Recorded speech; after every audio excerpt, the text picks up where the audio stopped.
Hello, good afternoon. ഇന്ന് നമ്മൾ പഠിക്കാൻ പോകുന്ന പാഠഭാഗമാണ് പ്രൊഫഷണൽ എത്തിക്സ്.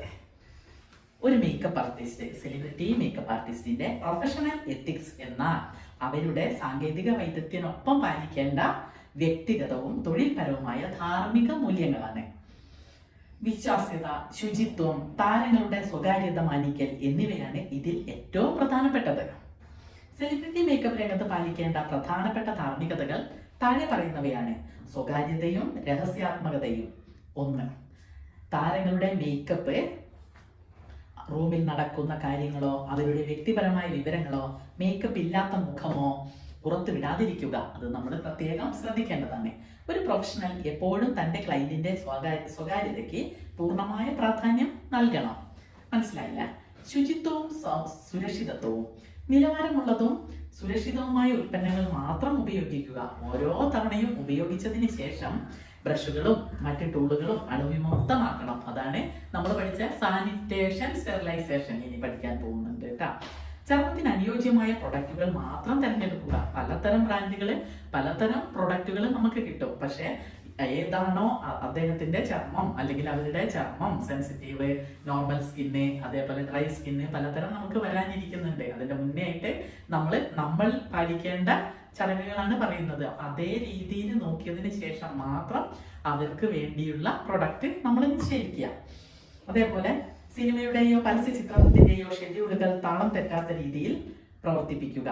കൃത്യസമയത്ത് എത്തിച്ചേരുക. വ്യക്തിപരമായ അതിരുകൾ എന്താണ് നോക്കുക. താരങ്ങളോട് സൗഹൃദപരമായി പെരുമാറുമ്പോഴും തൊഴിൽപരമായ അതിരുകൾ എപ്പോഴും സൂക്ഷിക്കുക. അത് ഇടയ്ക്ക് കയറി ചെന്ന് അവരെന്താണെന്നോ എവിടെയാണെന്നോ ഇങ്ങനെയുള്ള നമ്മളുടെ വർക്കിനെ സംബന്ധിച്ചല്ലാത്ത കാര്യങ്ങളൊന്നും അവരോട് ചോദിക്കാതിരിക്കുക. പിന്നെ തുടർച്ചയായ പഠനം. മേക്കപ്പ് ട്രെൻഡുകൾ നിരന്തരം മാറിക്കൊണ്ടിരിക്കുന്ന ഒന്നാണ്. പുതിയ ടെക്നിക്കുകളും പ്രൊഡക്റ്റുകളും പഠിച്ച് സ്വന്തം കഴിവ് എപ്പോഴും അപ്ഡേറ്റ് ആക്കണം. അത് മറ്റൊന്നാണ്. എന്താ വെച്ചാല് ഇപ്പൊ അപ്ഡേഷൻ വാങ്ങിക്കൊണ്ടിരിക്കുന്ന ഒരു മേഖലയാണ് നമ്മളുടേത്. ഈ കൊറിയൻ ഗ്ലാസ് സ്കിൻ ഇപ്പം പ്രത്യേകം അത് ശ്രദ്ധയാകർഷിക്കപ്പെടുന്ന ഒരു മേക്കപ്പാണ്. ഇതിന്റെ ഒരു വർഷം മുന്നേ വരെ നമ്മൾ എയർ ബ്രഷിൽ നന്നായിട്ട് ശ്രദ്ധ കേന്ദ്രീകരിച്ചിരുന്നവര് ഇപ്പൊ ഗ്ലാസ് സ്കിൻ മേക്കപ്പിലേക്ക് മാറിയിട്ടുണ്ട്. അടുത്ത വർഷം ആകുമ്പോഴേക്ക് ഒന്നും കൂടി മോഡിഫൈ ചെയ്തിട്ട് മറ്റൊരു മേഖലയിലേക്ക് നമ്മൾ പോകും. അപ്പം അത് മുഴുവനും നമ്മളെ പഠിച്ചെടുക്കാൻ ശ്രമിക്കാം. അപ്ഡേഷൻ വരിക. എന്താണോ പുതുത് കണ്ടെത്തുന്നത് അതിനെക്കുറിച്ച് നമ്മൾ പഠിക്കാൻ പ്രത്യേകം ശ്രദ്ധിക്കണം.